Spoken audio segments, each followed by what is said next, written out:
So you mean to tell me not only jump shot bases have green windows, but now jump shot releases have green windows?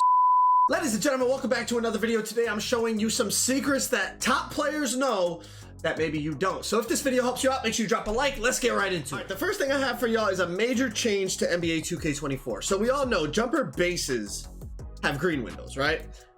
But now jump shot releases also have green windows, and I reached out to the owners of 2K Lab to confirm this before I told y'all, because I said, hold on a second. From what I'm reading under the premium section here, right, if I were to click on jump shot releases, jump shot bases, I said, so releases have green windows too? They said, correct, they do. All right, now listen, if you want access to the premium section on 2K Labs, you can use code Joe to get a big discount, all right? They do have a bunch of free stuff over here under tools and badges and recommended builds and all that. It is valuable information, but if you want access to this jump shot stuff, you can use code Joe to get the discount, like I said. But I just wanted to let y'all know that releases now have green windows as well. So you might be using a good base and you throw on bad releases, and y'all see where I'm going with the whole trickle down effect, right? You might be looking at someone else's shot like, why is this shot so much better even though my grades look better? Grades matter on the jump shots, but these green windows are gonna be very, very important in terms of your base and then also your release. So like I said, code Joe if you want to check out 2K Labs premium section. But I just wanted to let y'all know that, so that if you were freaking out over why you're missing shots and whatnot, it might just be you don't have on the right base, or you might not have on the right release. I don't know why 2K added that in this year, but according to 2K Labs, they did. Now the next one is from 2K Labs as well, and this is regarding hot zones, cold zones, lethal zones. Lethal zones are even more important than you might have realized, okay? Look at this. In the middle of the green window, a neutral zone is 77%. Lethal zone in the middle is 86%. So about a 9% increase. You're like, all right, that ain't that much. Look over here if you time it on the edge of the green, right? You didn't time it perfect. Just, you know, if this is how big the green window is, you didn't time it in the middle, you timed it on the edge. And the early, late, but it's still in the green window, you go from a 32% make percentage, hot goes up to 34, and lethal goes up to 86% if you have these lethal zones. Now, if you don't know how to unlock lethal zones, I talk about it in my secrets to shooting video. I'm not going to explain it all here. It's not that complicated, honestly. I explain it in like a minute or two in that other video if you want to check it out. But lethal zones are super important. If you're timing your shot absolutely perfectly in the middle of the green window, it will still give you a 9% boost. But if you're off by even a few milliseconds, which most of us are, we're not robots. We're not going to time it in the center of the green window every single time. If you have a lethal zone, you're boosting it by, what is the math here? We're looking at what, a 54% boost if my math is correct. 54 plus 32, 86.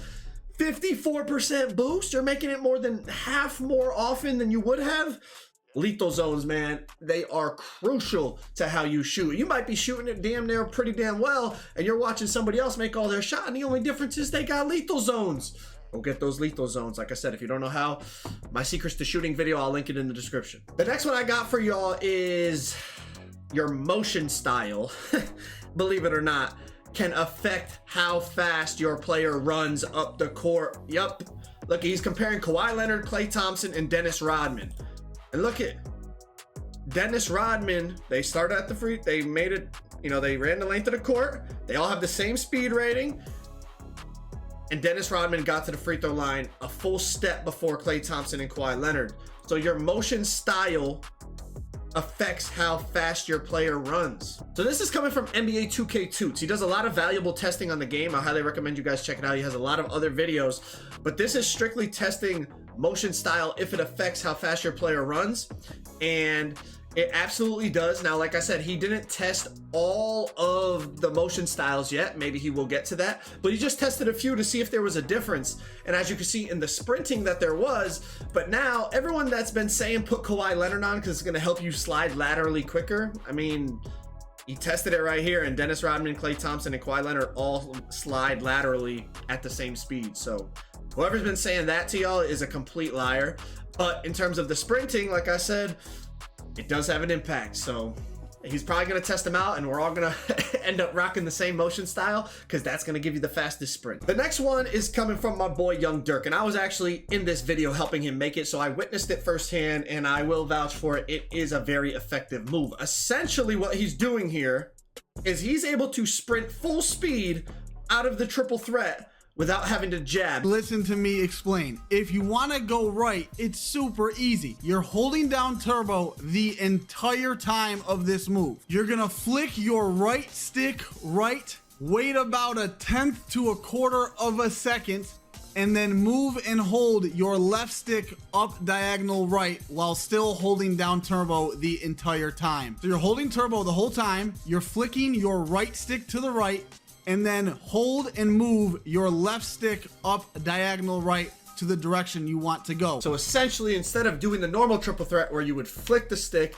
let the animation play, and then pull right trigger and push the left stick, instead you basically cancel the jab animation and you flick and then go, flick and then go, flick and then go. Or if you want to go left, you flick and then go. You understand? So don't let that animation of like, you know, something, it's like he like rips the ball or he cross jabs. You want to cancel that animation by basically, like you said, wait like 1/10 of a second, flick and then run, flick and then run, and you'll get a full speed boost, just a full sprint out of the triple threat with no jab. The next one is something that I call badge stacking, and all good players do this whether they realize it or not, and maybe you do it and you don't realize it. But essentially this video right here, my boy Six is showing off right stick ripper, okay? But you have to realize, you're gonna see up in the top right corner here, glove and right stick ripper stack. So by using right stick ripper and stealing the ball with his right stick, essentially he's getting a double boost of glove and the right stick ripper. So his it's like, you know, it's like super steals. Look, he's just tearing it off these dudes. Steal, steal, steal, steal,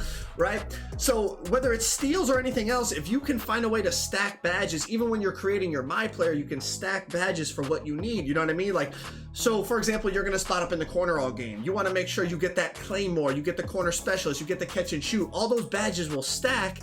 But if you get your 3-point rating up a little bit, now instead of stacking like bronze badges, you might be stacking gold catch and shoot, silver claymore, you know, silver corner specialist, whatever the case may be. You get what I'm saying? You can stack those badges to really boost your ratings, just like Six is doing here with the steals by combining glove and the right stick ripper. Now, I know a lot of people are struggling with speed boosting on NBA 2K24, and that's because they're trying to do it like they were in NBA 2K23. So my boy Young Dirk has a nice little part of his video here where he talks about speed boosting, and he gives you some tips on how you can kind of counteract the system to move quicker. Let's check it out. Out of any move, you guys see this looks awful, right? This is how you normally would speed boost in past 2Ks. But now, look how I am moving. See how much faster I am? That's because I'm going to teach you how to speed boost out of any move. Now, if you're a small guard, all you need to do is put on Kyrie dribble style and you're good, but you need a 90 speed with ball. So it's very expensive, right? You got to be a small guard and put on 90 speed with ball to move faster. But for the bigger players, he also drops this gem for those of the people that don't know. If you have less than a 90 speed with ball, you need to watch this part of this video. So how you do this is very easy. You're gonna wanna put on Ja Morant hesitation. I think that's the best one to do it with. And let's say the ball is in your left hand and you're gonna flick your right stick diagonally up right to do your size up cross. As soon as you flick your right stick, you're gonna flick it again while holding turbo at the same exact angle. To dumb this down completely, any move you do after you flick your right stick, you're going to hold down turbo and flick your right stick diagonal up right or diagonal up left. So basically, for anyone that's been struggling to speed boost, right? You don't have a small player, you can't get that Kyrie dribble style. No matter what move you do with this right stick, after you do the move, let's say I just do a simple crossover, right? I flick this way. After you do that, you want to do a hesitation immediately. So you're going to flick, your player's going to go from left hand to right hand, then you pull right trigger, flick your right stick again, and then speed boost out of it. Right? So essentially you're doing the move, then a quick hezi, and then you're speed boosting out of the hesitation. That will allow you to move a lot faster than just trying to do a between the legs and then speed boost. Because for this here, it gives you like a weird like kind of hitch. It's like you do between the legs and then it's like a pause and then you run, and it's very slow. But if you do the hezi, you go between the legs, hezi, and then run. It's a lot faster and a lot more effective. A lot of the top players are doing it on those bigger ball handlers. The next one is from 2K2, and essentially right here, he's testing defensive immunity when creating your jump shot. And I'm not showing you this because I think this is a super big deal, right? You see it's about a 3% difference between an A+ immunity and a B- immunity. All good players, when they're creating their jump shots, they know the most important thing about your shot is the speed.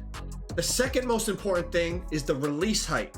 And then the third most important thing this year, I think, could be the defensive immunity, because it can lower by getting, you know, that defensive immunity up. But I would not recommend doing a shot like he's testing here, where, you know, he's running a test on A+ defensive immunity to see the difference, right? I would recommend speed is the most important, then height, then defensive immunity. Timing stability, it kind of is what it is, but you want to be able to get the shot off as fast as possible. You want to have as high of a release as possible. And then if you could get some defensive immunity, you absolutely can. As you saw in the test, it does lower the contest percentage a little bit, but these two right here will eliminate a contest, because if you get the shot off really, really fast, they can't get there to contest anyways. Forget the defensive immunity. And last but not least, you might be thinking, why is someone able to move a certain way and I can't? Well, if you didn't know, dribble moves, fades, jump shots, and dunks unlock that starter 3. Some to list are the Trae Young fade, probably the most popular fade in the game last year, and for many years now. It's only unlocked after you hit starter 3.